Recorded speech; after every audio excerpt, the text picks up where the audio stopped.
a lot of grad students or some people kind of in different spots in their lives. So hopefully some of this information can be helpful and beneficial to you, even if you're not trying to pursue a graduate assistantship. But starting off, the presentation title is Moving South, How to Become a Graduate Assistant, like our lovely session monitors mentioned.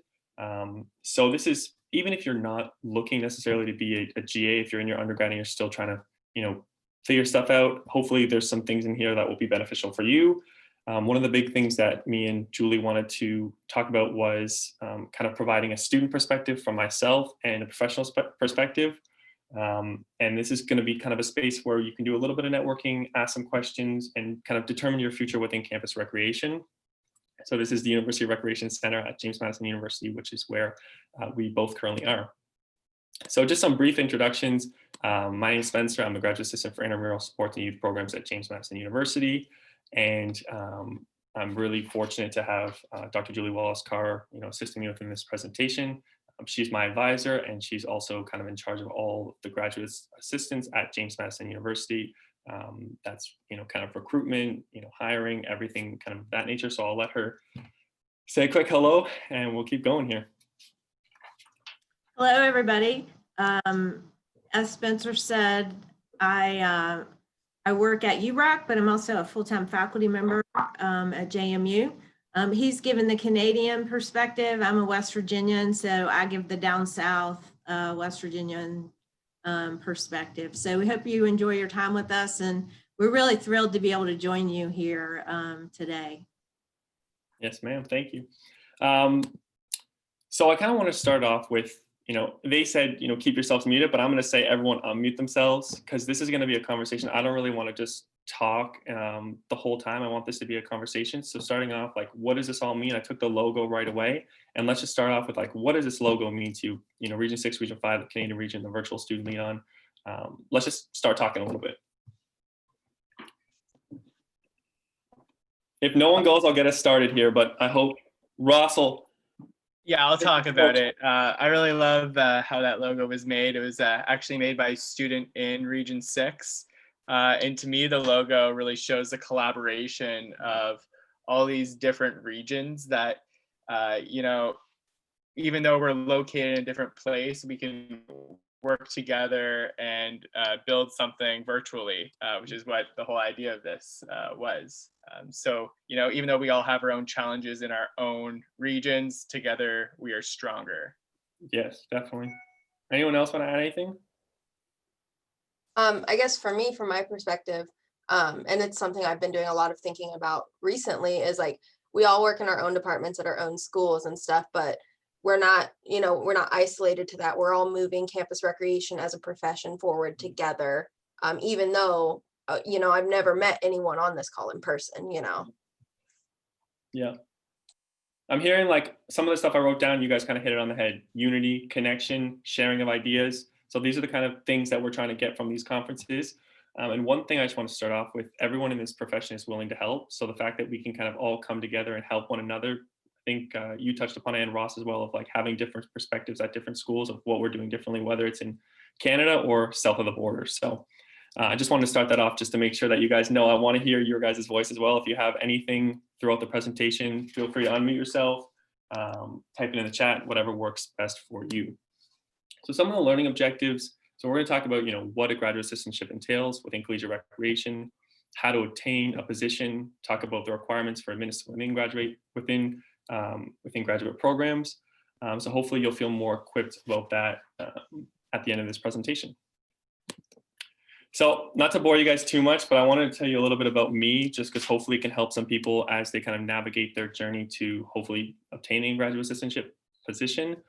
We don't have them in Canada. I think there was one at York that they talked about, but widespread, they're not available the same way they are in the States. So I wanted to kind of start off in saying, like, 2017 nurse to student lead on and Region 3 was my first kind of introduction to what a graduate assistantship was. And it's with this conference that I kind of figured out this is what I want to do. And from there, obviously got a position at James Madison University kind of down the line. But the reason why I wanted to do this presentation and speak with Canadians was just to continue and allow people to understand the opportunities that are available. So I mean, that was an in-person conference, but we're going to have to make do with me virtually. And Yeah. So we got Isaac, my fellow Guelph Griffin, on this call. That was actually me in the Griffin uniform there. I was sport facilitator at the University of Guelph. I was on the Intramural Advisory Council. And then I was fortunate, like Ross, and I'm not sure if Zach's still with us, to be the Canadian Regional Student Leader. I actually was the first person to hold that position, so that was really cool to kind of learn. And at the time, I was an undergrad, which I think Zach was as well, but Ross is in his graduate studies, if I'm not mistaken. So it was really cool for me to learn from all of the second year GAs while I was an undergrad, a senior at Guelph, holding this position. I just wanted to share like a little bit of, kind of what I wanted to do, which was, leave my mark in some capacity on that position. So this talks about like this championship series event that we hosted. So yeah, but we'll talk a little bit about planning and vision a little bit throughout this presentation.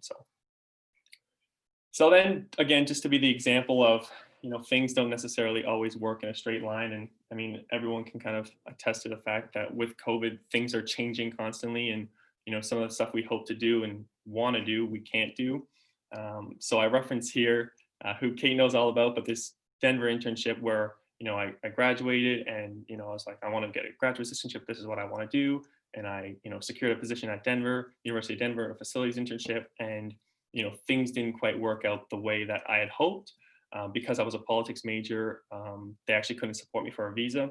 And really the only reason why I talk about this is just to kind of, if you have a goal, kind of continue towards that, stick to the plan, stick to the course. So I actually ended up moving to China and coached youth basketball for 7 months until I had to come back with COVID. And this final picture is just the team right now. So I just wanted to kind of give you a little bit about myself, just so you can kind of see that things don't necessarily always work out exactly how you might anticipate. So I got ready, set, and then I kind of got swing. So what's the plan? So as we're kind of going through this presentation, and if this is something that interests you, kind of continuing to advance your education and do some sort of graduate assistantship, or do some sort of anything after you finish your studies, is what's the plan after graduation? What are you trying to achieve? And who are the people around you? Who are the people that are on your team that are going to help you achieve these goals? So that's getting criticism. Who are they going to give you criticism? Who's going to give you feedback, advice, help? Who are the people around you that you can kind of go to? And it's really important to kind of figure out and determine who those people are. The next thing, going with like what the plan and who's on your team, is what's the goal? What are you trying to achieve? If we're talking about a graduate assistantship, which was my goal, I wanted to get a graduate assistantship. Well, then the next thing is like, how do I measure what a success is? Or an easier way to explain this is like, what's a win, right? So a win for me was, obtaining a position, and then I can reset more goals and continue to plan. So, yeah. So I don't know how many people are on this call now, because someone's going to have to give me, Kate, how many people are on this call now? We have 11.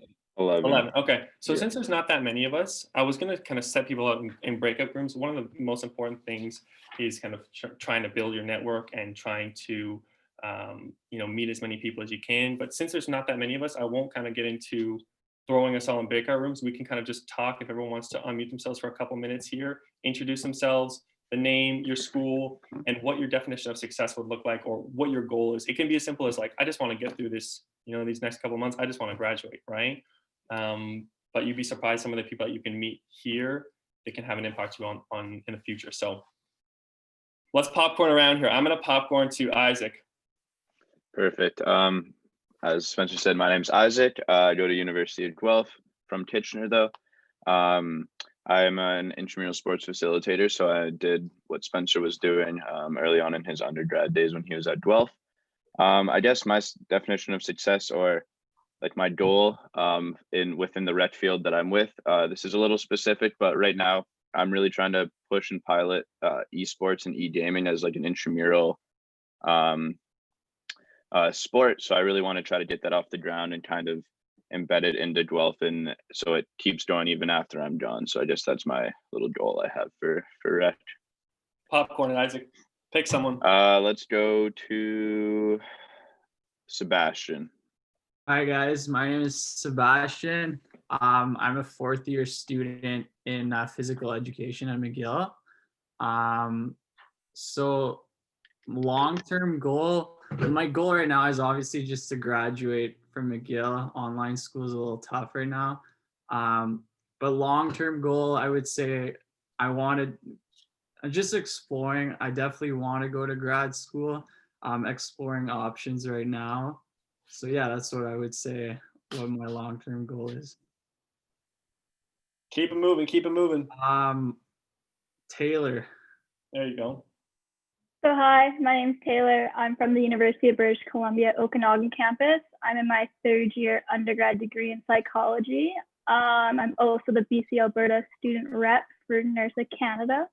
I think my long-term goal, I guess right now, in our faculty, we're kind of trying to work towards opening up our events and stuff into other types of faculties that we wouldn't normally see in recreation. So we've been working with like the fine arts department, human kinetics, like trying to branch off into new events to engage students.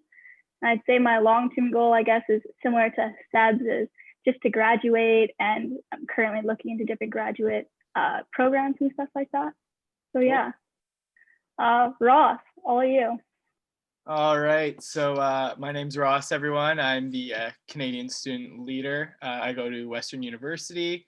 I'm currently a second year grad student, doing sport management, focusing on the recreational side of things. Short-term goals, obviously, is going to be finishing off my degree. I have to obtain an internship for the summer, and I have to finish up a major paper assignment. So short-term, just finishing that. Long-term, it's, you know, breaking into the real world and finding my first job, and what it's going to be looking like in this job market. It's a little bit scary with things going on in the world with COVID. You know, not many jobs available, but staying hopeful and, you know, keeping my options open and looking at different things like community recreation as well, and not-for-profits, and just searching and kind of hoping for the best. Yep. How many more people? Give me like 30-second ones, fast ones. Who else is on this call? Is anyone else wants to I go? can go. So my name's Leora. I'm a second year student at Centennial College, and this is my first NERSA Okay, conference. Thank you. So short-term goals is to get through the rest of this school year, and like, you know, make sure that I kind of hit my personal goals for grade marks. I like last year I was on the honor roll, so I had like a good GPA, and I'm trying to maintain that this year as well. And then hopefully for long term, hopefully I'll be able to attend Brock next year for the continuation of my education, and then finish that with the bachelor's, and then possibly go on to a master's. I don't know yet. And then, so I have a little bit of a working background in like community rec, but I want to kind of further my education in therapeutic recreation. Cool. Well, hopefully we can give you some options for, you know, maybe looking into graduate schools. I wish we could hear everyone. I think at the end, if we have some time, I want to hear some more of it, but for the purpose of time, we'll keep moving here through. One thing I wanted to highlight just from this is, you know, I wasn't sure how many people were going to be on this call, but in terms of breakout rooms, if you can kind of get one-on-one with someone and talk with them, you never really know where that's going to lead you, whether it's, you know, a job application that you submit down the line, or whether it's just going to another conference and having someone to talk with. I think the biggest thing about NERSA, and, you know, Ross and all these other people on this call who've been involved with it so long can talk about, it's a community, it's a family of sorts. So being able to have some people where you can go to and talk with is really important. I know when I first transitioned into this position, I didn't know anyone really in Virginia. And one of the first things when we were preparing a intramural tournament was, you know, I picked up the phone and called the GAs at Virginia Tech, and I didn't even know them, right? But just being able to like ask questions from people in our field is really important. So we'll keep moving, and hopefully I can hear some more of you guys' goals and what a success would look like in relation to those goals at the end. So here's some of my humble advice for, you know, any of the undergrads, you know, looking for, you know, to set yourself out apart or looking to get a graduate assistantship. And this can kind of work for, you know, I know we got a lot of smart people on this call, but this can even work for some of our, you know, graduate students who are on this call that maybe are applying to jobs, maybe, you know, thinking about some different things that you can do to set yourself apart. So the first thing I want to say is be yourself, but be different. So this guy's telling me to be myself, but then to be different, he's contradicting himself. What is he saying? The reason why I say be yourself, but be different is don't change who you are. You know, you want to apply to a position that you can be yourself. You don't have to change who you are because you're going to have to work there and you're going to have to be yourself every day. But the reason why I say be different is try to stand out, do different things that other people aren't doing. You know, don't just submit a cover letter and resume and, you know, sit back and say, all right, it's done now. What can you do within the interview? What can you do before the interview? What can you do after the interview to show that you're different? Whether that's, you know, creating a presentation, whether that's following up with a, you know, a final letter to thank the people, whatever it is to show that you're different, you're unique, is very important. The next thing is, you know, start early. Be strategic with your time. So we have some people that are, you know, already in their master's program, some people that are undergrads. Figuring out what you kind of want to do, or even a general idea of what you're going to do, and then being strategic with the time that you have until, you know, those deadlines start. So if we have any seniors on this call, make sure you're turning around and submitting your applications because they are coming to a close here soon. So seek help and don't be afraid of criticism. So this and everything I'm telling you here is stuff that I'm doing myself. So the resume and cover letter and statement, I just submitted an application to be the nurse student leader for next year. And I spent over a month on that application, you know, asking multiple people to look over my resume, look over my cover letter, you know, rip it to shreds so that I can get better. A lot of this comes from learning. So it's kind of like knowing where your shortcomings are before the deadline. I kind of try to say is like, where do I know I'm not really good at? Maybe that's for me, you know, public speaking. Throw yourself in the fire and try to get better.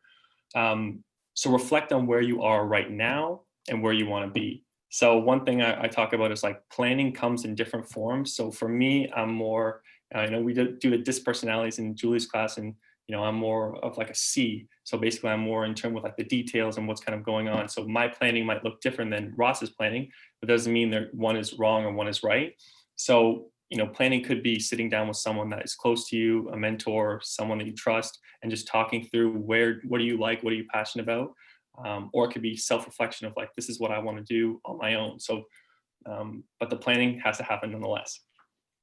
This is one that Julie, maybe I may get a smile out of Julie from, is ask 10 questions and then 100 more. I'm huge on just putting my hand up and asking questions if I don't know. You know, never be scared to kind of like check, oh, I don't know if this is right or wrong, because someone in the room probably has a similar question. And, you know, kind of that goes with seeking knowledge for yourself and being curious. So that's something that I always try to incorporate in my own life. Say yes. Take advantage of opportunities that are presented towards you. You know, even ones that are indirect. So I say indirect ones are kind of like this presentation. You know, there was a call for presenters. No one necessarily said, Spencer, do you want to present? But it was an opportunity presented my way. And I kind of said, you know what, this could be beneficial for me. And that goes with practicing what your weaknesses are. So when you're saying yes to things, you want to say yes, but you're also trying to see like, all right, where do I need to improve? What's strategic, as we kind of touched upon a little bit before. This is one I cannot stress enough. Practice your interviewing skills. I was really lucky to kind of have almost a full year of applying internships before I got this graduate assistantship. And I think if I didn't do that, I don't know if I would be sitting here at JMU right now. But I have like a little fun one for you. Is like, if you are in the middle of an interview and someone's asking you, you know, what leadership books are you reading right now? And you're kind of like, you know, I was reading something the other day, but I don't know the title of it. Making sure that you're prepared before, and everything is kind of just like, oh, I'm going to grab this one. And if they ask me this question, I'm going to grab here. Making sure that you're prepared for your interviews is essential to trying to get any job you're trying to apply to. Hopefully I can be the example of this. Steve, who's a programmer, who's the associate director here, likes to say, don't say failures, but I used failures for this, but don't be afraid of failure. He would say, don't be afraid of shortcomings. The reason why I talked about Denver, and we kind of joked about it, but the reason why I talked about it, because I thought that was a failure. I thought that it was kind of the end of the road for me, and, you know, this was all fun, but I don't think I'm going to be able to get into the States and have this opportunity. But, you know, I stayed a course and stuck with, you know, my plan, and it worked out for me in the long run. So I'm a big basketball fan. Me and Isaac talked about that a little bit before. Huge Raptors fan, also a LeBron fan. Sorry, hate it or love it. But the right here is supposed to be like a complex basketball play. It's not very complex, but the whole point is like, keep it simple, right? So I'm going to talk about this monthly leadership calls in just 1 second, but I want to say like, even before that, I focus on like just doing one of them a month. So now, what can you do right now during COVID? tomorrow, right? So in Julie's class, we had these things called a leadership case study, which is basically you have to pick 2 leaders who you don't work with, and you have to interview them, talk about their leadership style, you know, where they've, you know, had shortcomings in their lives, where they've succeeded, how they've succeeded, you know, what do they believe, what are their philosophies. And these are things that I was like, wow, this is like the best assignment I've ever done. I'm going to take this into my own hands and do this outside of the class. So I made sure that each month I was interviewing at least one person, whether it was a director, someone on a different campus, just trying to learn, right? You'd be surprised how easy it is to access people during this time. I know everyone's busy, but if you're asking to help, or if you're seeking help, usually they'll empathize and, you know, kind of relate back to when they were in similar position. Another thing when you're applying is know your people, know the position, and know the school. So knowing the people is who are you applying to? Like whatever person that you're talking with, read up on them, go online, figure out who they are, where they've been, you know, the position, read the position description, highlight areas where you know that you've had experience in and you know that you can advance whatever it is they're trying to do.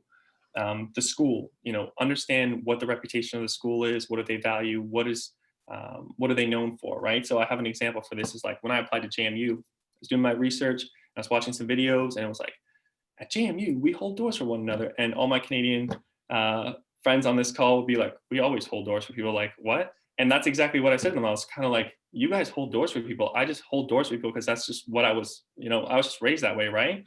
And, you know, if nothing else, it just showed them like, all right, this guy's at least looking some things up and doing some things on his own.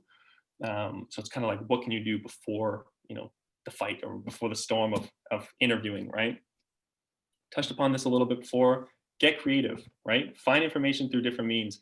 What are they emphasizing on their social media? What are they emphasizing on their website? Is this in line with what you're trying to achieve? You know, at JMU, I'm super fortunate, super lucky that they're very focused on student development. That's something that's really cool. And I don't necessarily know if I had the same experience at Guelph, not one better than the other. It's just different, right? So understanding what is happening is very important. And that goes through with like talking with people. When I was a senior, you know, I say senior now, but 4th year, when I was a 4th year in college, like I would call GAs, I would call coordinators, and I would just talk with them, be like, what do I need to do to get a position at your school? What do I need to do to, you know, set myself apart? So some of it's just taking it into your own hands. And we kind of touched upon it a little bit before, but taking advantage of your opportunities. If you get nothing else from this, hopefully at least you build one relationship with someone. And, you know, especially during this time, it's easy to kind of say like, well, COVID this, COVID that, but don't let this time pass you by. There's a lot of stuff that you can still do, and you can still network and still engage with people like we're doing on this conference. And then kind of just a last piece of warning, and some of us that were on the beginning of the call, Julie mentioned Brene Brown.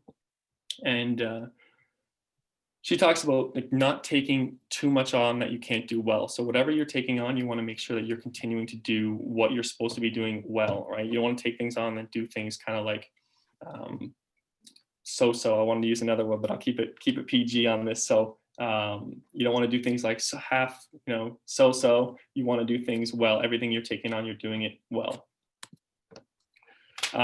So then now we kind of talk a little bit about research. We talk a little bit about making sure that you're prepared and you're planning and you know, and great and prepared for your interview and you're all set. Well, making sure your values, your mission, what you're trying to achieve is in line with what the school is trying to achieve. So that's going on their website, figuring out what their mission is, reading their mission, reading their values, seeing if those things line up with your values.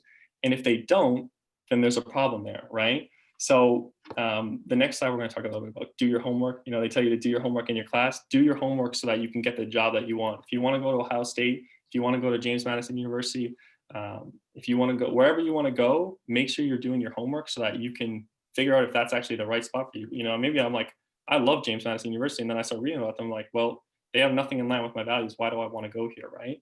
So sometimes we get caught up in like the name, or like, oh, I want to go here and there.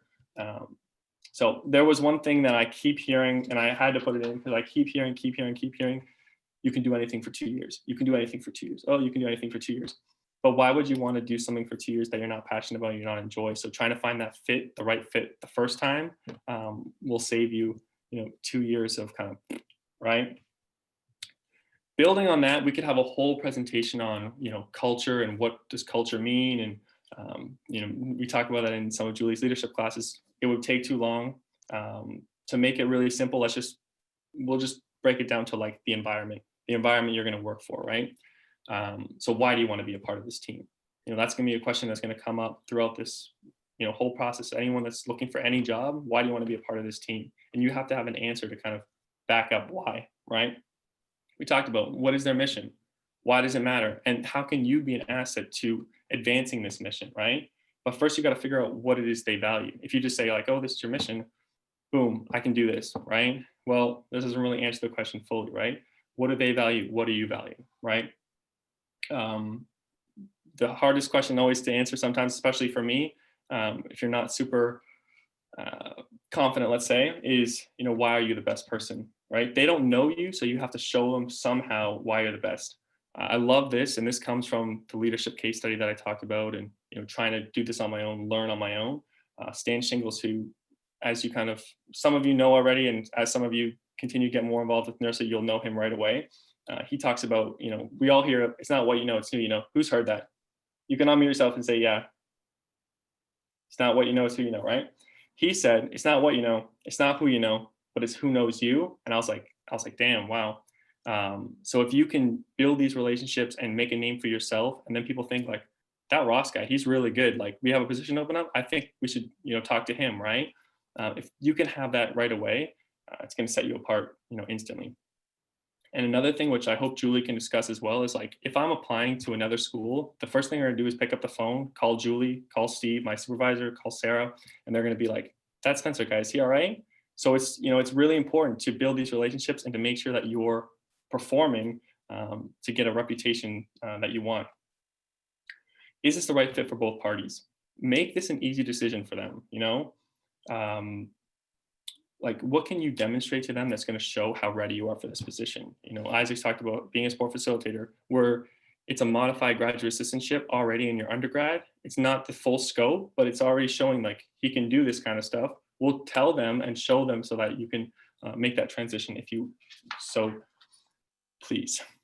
Okay, this guy keeps talking, blah, blah, blah, blah, blah. Tell me some of the options, okay? So what are you doing right now in your undergrad, and what can you kind of do at the graduate level? So there's marketing, there's member services, adventure, aquatics, group exercise, obviously the best intramurals, some of the options that you can kind of go into so you can find your niche. Every school is a little bit different. We're very blessed, very fortunate at James Madison University. We have 10 graduate assistants.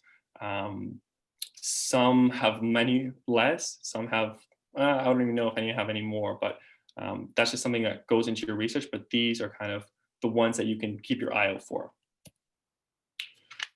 I didn't even want to cut a slide on this, but Bluefish Jobs, I hope that you guys all know what this is. If you don't, write it down and search Bluefish Jobs up after. It's basically how you're going to find out where all these positions are going to be posted. I put James Madison University because that's obviously going to be your #1 search, and go Dukes. And now it's fun because I get to hand it off to Dr. Julie Wallace-Carr and hear from the professional side of things.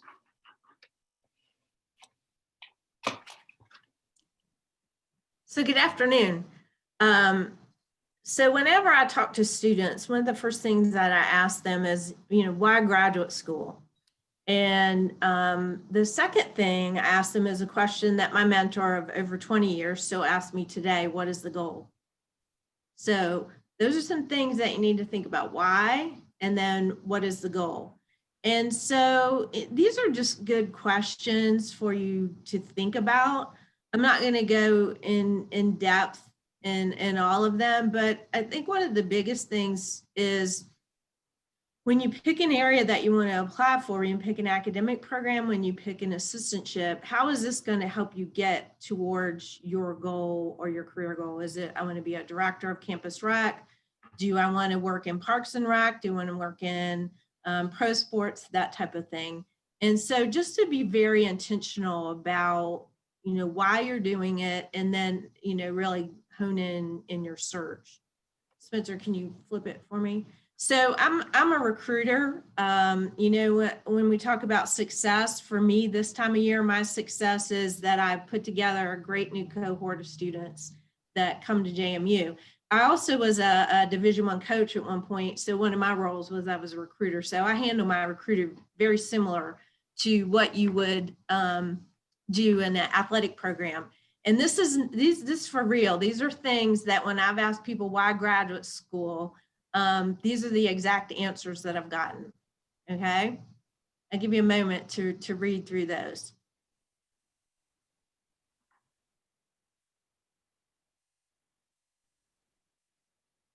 And now give me the next one there, Spencer. These are some other things that I've heard and what I prefer to hear. I think I probably heard some of this from Spencer when I was talking to him. But, you know, I was on your website and, you know, I've researched your program. People ask about our current placement rate. They ask where people, where the graduates go once they finish their program. And when you're talking to folks at various campuses that you're interested in, formulate your questions ahead of time because, you know, part of this presentation was how to market yourself. Well, the way you interact with the professionals, whether it's on the academic side of the house or on the, you know, the recreation or sport management side of the house, athletics, that's part of marketing you. That's your marketing, not just your resume, not just a cover letter, but how you can communicate. But the questions that you ask set you apart. Okay. So we wanted to give you a little bit. I'm a big person when I teach that you can take most of the classes that we have and pass them, but without reading the books and things like that. I hate to say that, but you can't pass my class unless you know the vocabulary. And so you can't, I don't think, be successful in a graduate assistantship search unless you know the vocabulary of the position. So I want to spend just a few moments kind of educating you on that because that's going to help you know what you need to look for when you're reading ads and when you're having conversations with folks. So typically an assistantship is called an appointment. The purpose is to give you professional experience and also to help you with the education. A lot of people don't realize that it's a dual package. And so you get financial assistance along with professional development, basically, okay? I'm not sure how assistantships play out in Canada. Spencer said there weren't that many, but typically in the States, it's a 20-hour-a-week requirement, okay? You do have some times where you can flex up, but just by federal law, you can't work students over 28 hours a week. Used to be when you're a grad assistantship, this is me walking 6 miles backwards in the snow. I did my assistantship for athletics and we were working honestly 60 to 80 hours a week, but that doesn't fly any longer. So it's about 20 hours a week. You get a salary, you get a stipend. Now that's a question to ask. Every school does it differently. You know, some give you a check every 2 weeks. Some don't give you a stipend. Some give you an hourly wage. So again, before you make your decision, these are questions to ask of how this plays out. Your pay for your academic hours and your student fees, that's called tuition remission, okay, at least at our school.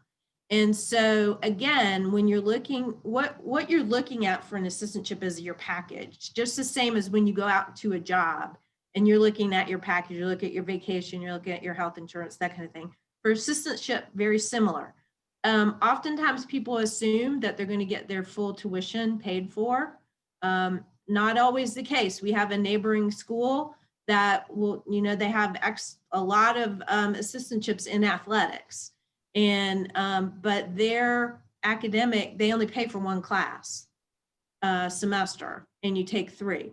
Okay, so that's the thing. Again, you want to find out. For example, our school, we pay, if you're in state, we pay full tuition for you. If you're out of state, we pay full tuition for you. Okay, which amounts to 9 hours of coursework. So again, make sure you ask that question. In our particular position, we consider our GAs paraprofessionals. So that means you're a student and you're a professional. Others put people straight into kind of a professional role. All right. And so again, finding your fit, thinking about your goal. What do you want to get out of this? What kind of development do you want? Do you want boots on the ground development in a professional position, more so the academic piece just by the, the side? That was my goal. I was going to be a Division I coach, so I didn't really care what my academic program was about. I wanted to learn all I could about coaching. Okay. That's not how we operate. We have kind of a good balance, I think. Spencer could answer that. But again, those are questions that you need to answer for yourself. And then also ask what the number of GAs are that are available. We have 10. JMU has more than that. We also have access to positions in student affairs and in athletics that some of our campus rec folks can get involved with. Hey, Spencer. So again, I just mentioned this before, what's your goal? Now, if your goal is to be in Parks and Rec, or if it's to be in commercial fitness, that does not mean you cannot go into a school and get an assistantship at a nurse related school or a campus rec center. You certainly can, okay? Again, those are the questions you ask. For my school, that you would not, I look at what your goal is. I want you to be somebody who's going to be in the campus rec because we have a campus rec concentration. But other schools, they want you to work as an assistantship in campus rec, and then it doesn't necessarily matter what your goal is. When we first started UREC, it didn't matter. I showed Spencer a picture of 10 people, and I said none of these people went into campus rec back in the day. And so again, those are some things. If you have a goal that you want to work in pro sports, but you want to get your master's first, which I would highly recommend, then find a school that will allow you to do that. Okay. Research your schools, research the programs, both of them together, so that you can ask really good questions, like I said. And I'm going to show you an example of curriculum. And so this is the campus rec concentration for us. So these are all the courses that you would take related to our campus rec concentration. Again, if you're somebody who wants to go into Parks and Rec, or if you want to go into college athletics or pro sports, look at the curriculum to make sure it matches your goals. If you're somebody who wants to go into exercise science, then you need more of a science-based curriculum. That's what I did my master's in, okay? Because I was going to, like I said, I was going to be a coach. It didn't really matter. Little did I know it did matter 3 years later.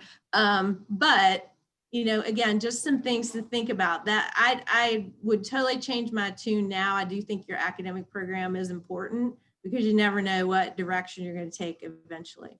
Okay. And then I'm personally very proud of this for our program. So I would hope that you look at this at any other programs that you're exploring, is who's going to guide you, who's going to be your this is a picture of our faculty on the academic side. So our philosophy in our academic program is we want people who have done the jobs to be able to teach the classes. So all of our faculty were practitioners before they came in to teach full-time, and we have doctorates, and we have people with, I think the least amount of experience we have is 8 years, but it's more like 10, 20. And so again, if you want somebody and you're very interested in the practical side of your education, and we do provide theory, we do provide a lot of scholarship, but these folks have done the job. Now, again, who's going to guide you? Maybe you're somebody who wants to go straight into a PhD program. You want to be a researcher. Well, our faculty might not be the best for you. We do have very strong researchers, but you may want to look at a program like Louisville that's very geared, or Ohio State, very geared toward getting people into the PhD level and as their goal. Okay. And so again, it's all what your goal is and thinking about that perspective. Okay.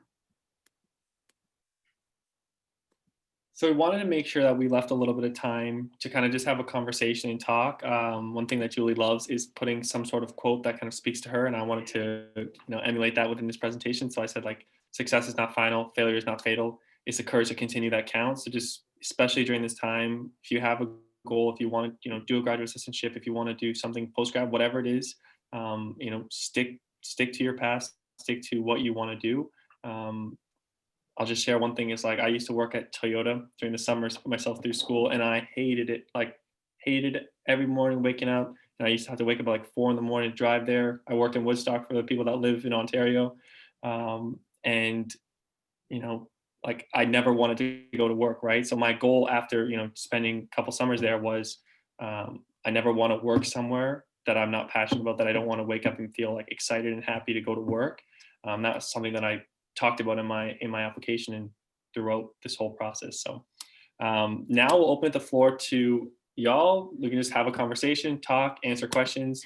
And if anyone wants to reach out, please, I would love to talk to any of my friends in Canada. But yeah.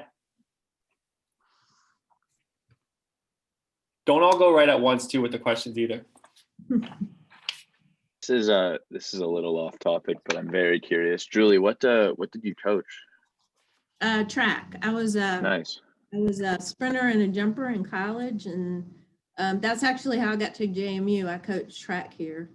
Oh wow, cool. I was a very under par discus thrower in high school. Oh, okay. So that's all Yeah, that I was a did. high jumper and a sprinter. I left for 3 years, then came back in recreation. Cool. I have a question. I'm actually interested in applying for the aquatics position, the aquatics graduate assistant position. Mhm. And did you say that you also offer a tuition waiver for out of state? Yes, we do. We have in-state and out-of-state tuition waivers. We even gave Spencer a full tuition waiver. I had to beg for it, but yeah. Okay, thank We're you. very fortunate in that regard. We're very fortunate. We have good support from our institution.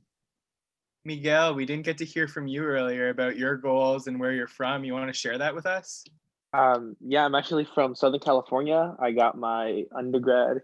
I got my bachelor's in kinesiology from California State University, San Bernardino, and I gained, I guess, a passion for recreation through like the aquatic supervisor position that I held there. Like my original goal was to become a physical therapist, but that all changed. Like I was like, yeah, no, this is what I want to do. So I just want to become aquatics coordinator in the short-term goals, and eventually work my way up as a director.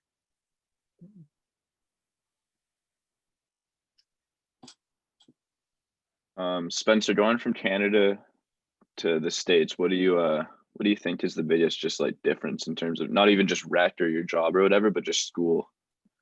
What do you find? Do you think? I wasn't ready for that one. This is why you prepare before. No. I think the biggest difference for me is just like relearning everything all over the place. So all of it, with this new facility is like at Guelph, you're kind of comfortable, right? I was there for 4 years. I don't want to say I knew everyone, but I knew a lot of people, especially within, the athletic center. I knew a lot of people. I built a lot of relationships. And then kind of coming here, you're like the new guy on campus, and you have to kind of jump into a role where, undergrads have been here longer than you, but you're trying to help lead and kind of mentor them as well, but they might know some more than you, right? So I'm also trying to balance that learning from them, but also trying to give them some of the tips that, have been successful for me and worked for me. So I think the biggest difference for me is like kind of going to a different place where you're completely the new fish in a big pond again. Makes sense. Good question though. That was a good one. Spencer, I have a question for you. What was the hardest part of like moving from like to the South, essentially? Okay, so before I came here, everyone kept telling me Virginia's the South, Virginia's the South, Virginia's the South. I don't really see it. Julie will disagree with me. I don't know. I don't really think it's like that much different than living in, like I say Harrisonburg is like a bigger Guelph. So where are you from, Miguel? From the Palm Springs, like where Coachella Fest is. Oh gosh. Okay. Well, Yeah. I've never been to Cali, so maybe Julia will have to take that one. But I mean, I say like for my Canadian friends here, it's like big Guelph. It's like bigger London, Ross. Sebastian, you're at McGill? Yeah. It's not McGill. It's not like Quebec. No. But yeah. So we're not, we're kind of in the upper border of the South. And so I think we have some of the best qualities. People are very welcoming. Our town's called the Friendly City. And we actually are in rural Virginia. So we're on the border of West Virginia and Virginia, but not far from DC. So that may be what you're feeling a little bit. You can run to the city if you need it in an hour and a half. So it's kind of neat. Yeah. Way different than Palm Springs though. Yeah, I would say way. I've never been, but I would assume it's way different. Yeah.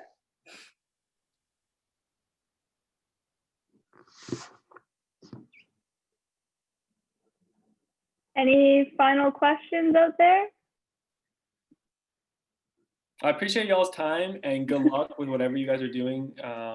Stay safe during, Christmas and everything kind of going on with the holidays. And if you guys ever have any questions, please feel free to reach out. Tell your friends if they want to ask, like a Canadian that's in the States doing this right now. I'd be happy to talk with anyone. Just help out in any way I can. So, thanks, y'all. Thank I you, did thank you wanna- very much for doing this presentation for us. It was super informative and very helpful, I would say, especially for us Canadians who usually don't get a look at this type of thing south of the border. So thank you for this. Cool. I'm gonna say just one thing that I forgot is how I said research the schools. Also know their application process, because some schools have the ability to award us an assistantship before you get into an academic program. Others do not. Yeah. So for example, we do not. It's an institution policy that you have to be accepted into an academic program before you can make an offer. And so we have students that get caught all the time because they'll apply to the assistantship, but some mentor told them, oh, wait to see if you get it. And then you can apply to the academic program. Well, if I have two people, one who has not applied and one who has, all things being equal, who am I going to go to? And so I'm not saying that's the way it is everywhere, but it's just my tip again is call the school and find out how that works. So you have every opportunity to be the best candidate. Okay? And then also find out if they require entrance exams. So like the GREs. Again, our institution just did away with those. So they're not required for our program, but others they are. So that planning ahead, you want to make sure that you get that taken care of before you do your academic application. Okay. So those are my two tips that I forgot to say during the presentation, but it's been great being with you all. And we did put our contact information up there. So please feel free to get in touch with us. We'd love to talk with you more. Awesome. Thank you so much, Spencer and Julie, for presenting. Ross kind of took the words out of my mouth. It was super helpful for us Canadian kids to learn more about what a GA is in the States. So I guess there isn't any final questions. I guess we can wrap it up here. Yeah. I'll stick on if anyone lingers and has any little questions, unless this whole thing gets cut out. But if people stick on, I'll stay on here until we get kicked out. Hey, Leora, I don't know if you saw my private chat I sent you. Yeah, I did. Okay, awesome. Wait, maybe I didn't. About SIU. Oh, yes, I did. Yeah, and there are lots of GAs posted on Bluefish right now. So if you're curious about what options are even out there, even if it's not this year, but next year, now is a good time to look to just see what those are and what sort of things they require and just the timing to get it on your calendar and that sort of thing to plan ahead.